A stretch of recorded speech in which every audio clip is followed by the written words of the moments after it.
এই মুহূর্তে হাসনাত আব্দুল্লাহর সাথে চট্টগ্রামে যেই ঘটনা ঘটেছে, এই ঘটনায় নড়ে চড়ে বসেছে খোদ এনসিপি। এমনকি অনেকের মধ্যে আতঙ্ক বিরাজ করছে যে গ্যাজেট প্রাপ্ত বীর হাসনাত আব্দুল্লাহকে যদি এই পরিণতি করা হয়, তাহলে আগামী দিনগুলোতে কি পরিণতি হবে বাকিদের। সামনে নির্বাচনকে ঘিরে উত্তাপ চলছে রাজনীতির মাঠে। আর এখন কে যে আসলে অন্ধকারে কারে মারে, কারে আপনি দায়ী করবেন, এটা বোঝা একটু কষ্টকর। তো আমার মতন অনেকে নিশ্চয়ই ভাবছেন যে আমাদের জুলাই যোদ্ধা যিনি আছেন হাসনাত আব্দুল্লাহ, তিনি তো অনেক সাহসী, গ্যাজেট প্রাপ্ত বীর, তো তারে মারার মতন এত বড় সাহস কে করলো? তবে এখানে নামগত একটা ফেরকা আছে। হাসনাত আব্দুল্লাহ নামে জুলাই যোদ্ধা বলতে আমরা যাকে চিনি, সারা বাংলাদেশে পরিচিত কুমিল্লার সন্তান, অর্থাৎ দেবিদ্বারের সন্তান হাসনাত আব্দুল্লাহ। বাট চট্টগ্রামে আরেকজন ছেলে আছে হাসনাত আব্দুল্লাহ, আমাদের দেবিদ্বারের হাসনাত আব্দুল্লাহ না, তিনিও চট্টগ্রামের ছেলে, জুলাই যোদ্ধা, এবং কি এই গণঅভ্যুত্থানে আহত এবং গ্যাজেট প্রাপ্ত বীর খেতাব তিনি পেয়েছেন। তার উপর সশস্ত্র হামলার ঘটনা ঘটেছে। গতকালকে রাতে উপজেলার বদুরপাড়া এলাকায় এই ঘটনাটি ঘটে। আর এই ঘটনায় মাইনুদ্দিন নামের আরেক যুবক আপনার হাসনাত আব্দুল্লাহকে বাঁচাতে গিয়ে আহত হয়। তথ্যসূত্র বলছে 15 থেকে 20 জনের একটি সংঘবদ্ধ দল অতর্কিত লাঠি এবং দেশীয় অস্ত্রশস্ত্র নিয়ে এই অতর্কিত হামলা চালায়। হামলাটি ঘটে চট্টগ্রামের চন্দনাইশের বদুরপাড়া পাক্কা দোকান এলাকা থেকে পেট্রোল পাম্পের সামনে যে সড়ক আছে সেখানে।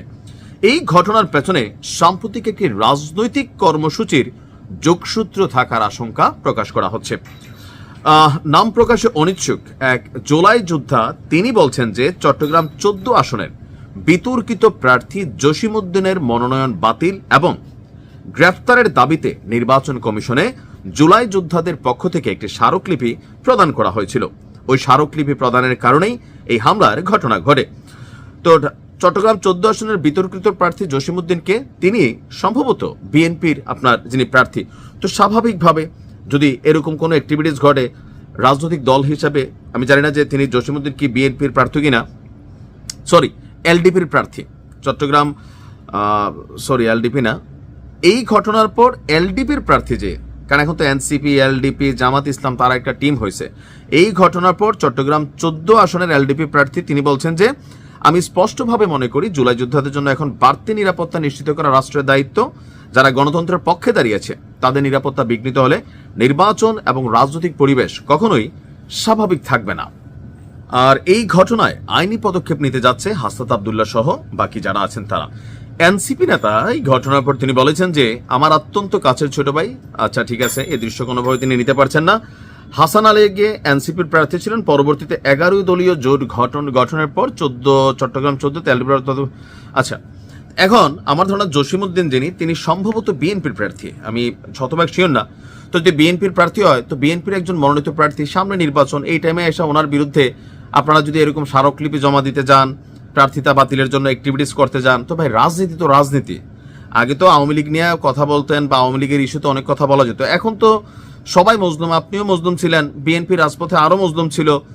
আপনারা তো আজকে হঠাৎ করে অনেকে আছেন যে নতুন করে এখানে সামনে আসছেন, বাট রাজনৈতিক দল হিসাবে বিএনপির নেতাকর্মী আছে, ফেসবুকে বসে অথবা তার প্রার্থীর বিরুদ্ধে কোনো রকম ব্যবস্থা নিতে গেলে লোকাল পোলাপাইন তো খেপবই। আর আপনাদের কথার যে ভাষা, তো এই ভাষা শুনলে কারই না রাগ ওঠে। সো সেই জন্য মুখের ভাষা সংযত করতে হবে বলে আমি মনে করি। কারণ এখন নির্বাচন অবস্থান, এই মুহূর্তে কোনো প্রার্থীর বিরুদ্ধে কোনো প্রার্থী বা তার কর্মীরা কোনো অ্যাকশন করলে বিপরীতে যার যে শক্তি আছে সেই করবে। আপনার শক্তি আছে, আপনি স্মারকলিপি জমা দিয়েছেন, তাদের শক্তি আছে মারবে।